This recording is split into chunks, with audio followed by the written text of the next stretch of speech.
Thutha wa Mubunge wa Kabete Ferdnard Waititu kuhotana ithurano-ini cia wamurani, riu dalili cia uthii wa nambere tauni-ini ino nicionekanite thutha wa mutongoria kwambĩrĩria mibango ya guthondeka barabara tauni-ini ino niguo kunina mihatikano ya ngari niguo kugacirithia uhuri wa biashara na ukui. Thika kitu inaitwa jamu ni kitu ambaye kila mtu anajua ni shida kubwa sana.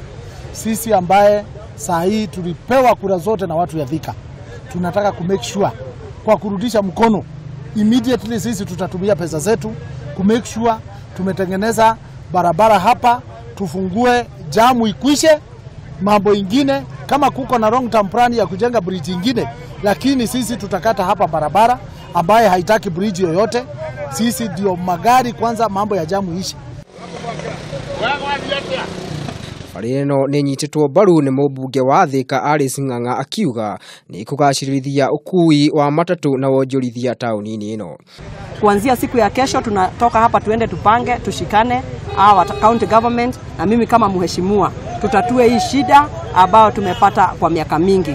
Handu-ini hake Bishop Kariuki Ngari uria uri gikundi-ini giki kia United for Kiambu augite mogaruku ni mekuonekana mwena-ini ucio. Hii daraja ilijengwa 30s na wabeberu wazungu, na sisi hatujawahi kuimprove. Wale wali improve wakajenga ya miguu.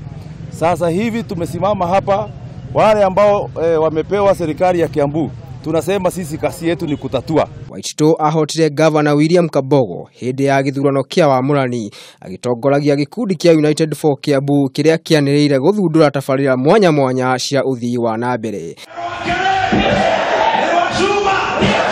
Ribotera Kabete TV, nie njitagwo Maina wa Mwangi.